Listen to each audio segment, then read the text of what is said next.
নমস্কার বন্ধুরা, মিষ্টুস kitchen and ভ্লগে আপনাদের সবাইকে স্বাগত জানাই। আমার আজকের রেসিপি চন্দনকাঠ পিঠে।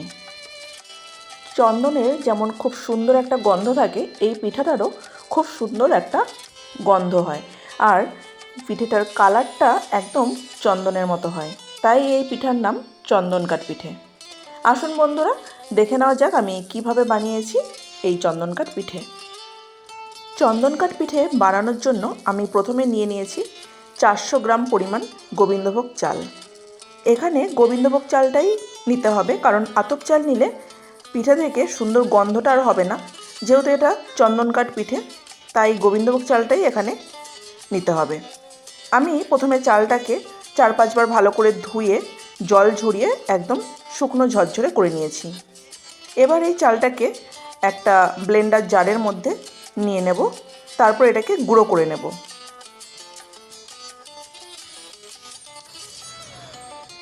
গুঁড়ো করার সময় চালটা খুব বেশি ভালো করে মিহি করা যাবে না, একটু দানা দানা রেখেই গুঁড়ো করে নিতে হবে। দেখুন বন্ধুরা, আমি পুরো চালটা গুঁড়ো করে নিয়েছি, আর দেখে বুঝতেই পাচ্ছেন চালটা একটু দানা দানা আছে, এতে পিঠেটা খেতে খুব ভালো লাগবে। আসুন বন্ধুরা, এবার পিঠেটা তৈরি করা যাক।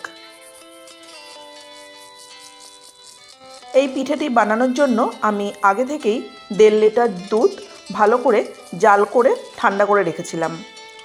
আবারও আমি দুধটাকে ভালো করে একটু জাল করে নেব, তাই গ্যাসটা অন করে দিয়েছি। দুধটা এবার ফুটে ওঠা পর্যন্ত অপেক্ষা করব।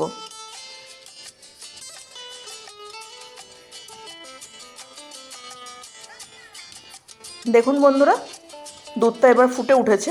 আমি এবার এর মধ্যে দিয়ে দেব 1 কাপ পরিমাণ নারকেল কোড়া। নারকেল কোড়াটা দিয়েও আমি ভালোভাবে দুধের সঙ্গে মিশিয়ে নেব।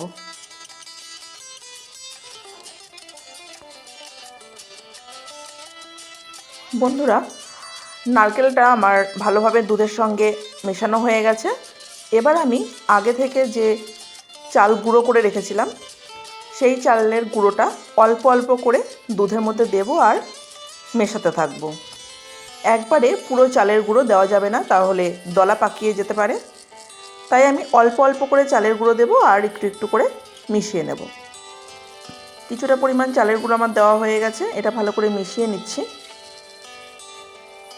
আবারও আমি কিছুটা পরিমাণ চালের গুঁড়ো দিয়ে দিচ্ছি। আমি যে চালের গুঁড়োটা করেছিলাম, এখানে পুরো চালের গুঁড়োটা আমি ব্যবহার করব না, অনেকটাই করা হয়ে গেছে চালের গুঁড়ো, কিছুটা রেখে দেব। সেই চালের গুঁড়োটা অন্য কোনো বড়া বা অন্য কোনো রেসিপি তৈরি করতে আমার কাজে লেগে যাবে।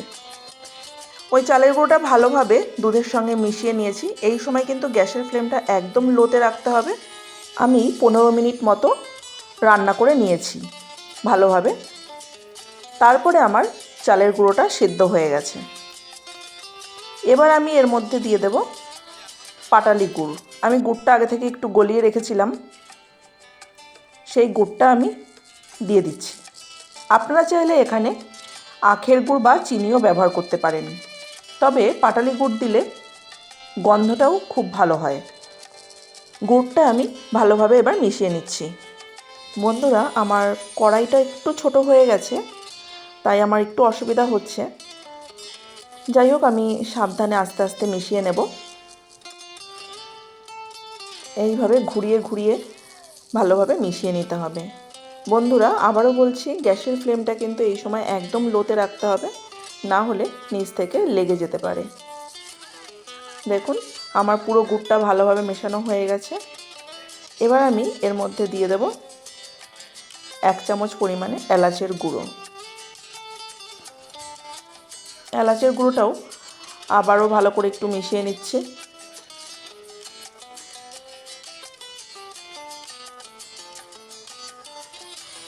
মেশানো হয়ে গেছে।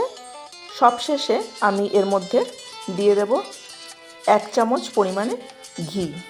ঘিটা দিলে এর গন্ধটা খুব ভালো হয়, আর কড়াই থেকে সুন্দর পিঠেটা তাড়াতাড়ি উঠেও আসে। ঘিটাও আমি ভালোভাবে এরকম মিশিয়ে নেব। দেখুন, ঘিটা ভালোভাবে মেশানো হয়ে গেছে।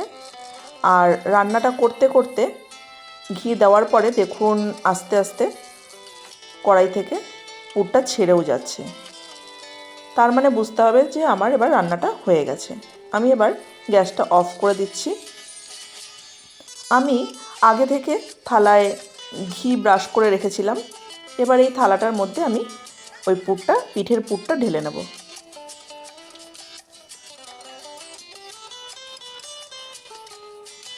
পিঠের পুরটা ঢালার পরে ভালোভাবে একটু চারপাশ সমান করে নিতে হবে।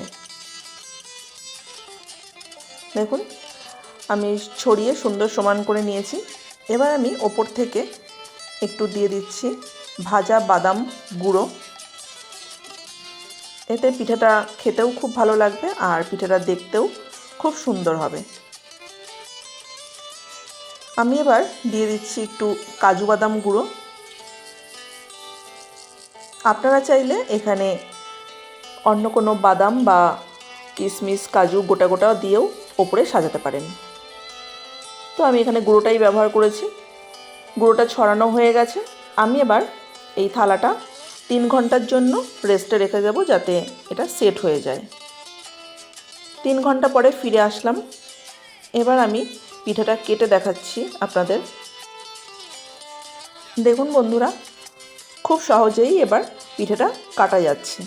পিঠেটা কাটতে কাটতেই বন্ধুরা আপনারা চটপট লিখে ফেলুন আপনারা কে কোথা থেকে আমার এই রেসিপিটা দেখছেন। আমার এই পিঠে রেসিপিটা যদি আপনাদের ভালো লেগে থাকে তাহলে অবশ্যই ভিডিওটিতে একটি লাইক করে দেবেন। আর আমার এই রেসিপিটি যদি আপনারা ফেসবুক পেজ থেকে দেখে থাকেন অবশ্যই আমার পেজটিকে ফলো করার অনুরোধ রইল। আর যদি ইউটিউব চ্যানেল থেকে দেখে থাকেন তাহলে আমার চ্যানেলটিকে সাবস্ক্রাইব করে দেওয়ার অনুরোধ রইল। আর নতুন বন্ধুরা অবশ্যই সাবস্ক্রাইব করে পাশে থাকা বেল আইকনটি ক্লিক করে দেবেন, তাহলে আমি যখনই কোনো নতুন রেসিপি ছাড়বো আপনাদের কাছে নোটিফিকেশান পৌঁছে যাবে। দেখুন বন্ধুরা কি সুন্দর পিঠেটা উঠে এসছে। এইভাবে আমি সমস্ত পিঠেগুলো কেটে নিয়েছি। আমি বরফি আকারে কেটে নিয়েছি। দেখুন দেখতে কতটা সুন্দর লাগছে, কতটা মজার লাগছে, আর খেতেও খুবই টেস্টি হয় এই পিঠেগুলো। আপনারা অবশ্যই বাড়িতে একবার ট্রাই করবেন। আর বাড়িতে বানানোর পরে অবশ্যই কিন্তু কমেন্ট বক্সে লিখে জানাবেন পিঠেগুলো কার কেমন লেগেছে। আর আমার এই পিঠে রেসিপিটি যদি আপনাদের ভালো লেগে থাকে তাহলে অবশ্যই রেসিপিটি একটু আপনাদের নিজেদের বন্ধুবান্ধব বা আত্মীয় স্বজনদের মধ্যে শেয়ার করে দেবেন। আজকের মতো ভিডিওটি এই পর্যন্তই। আবার আসবো অন্য কোনো নতুন রেসিপি বা ভিডিও নিয়ে। ততক্ষণ পর্যন্ত সবাই ভালো থাকবেন, সুস্থ থাকবেন। ধন্যবাদ।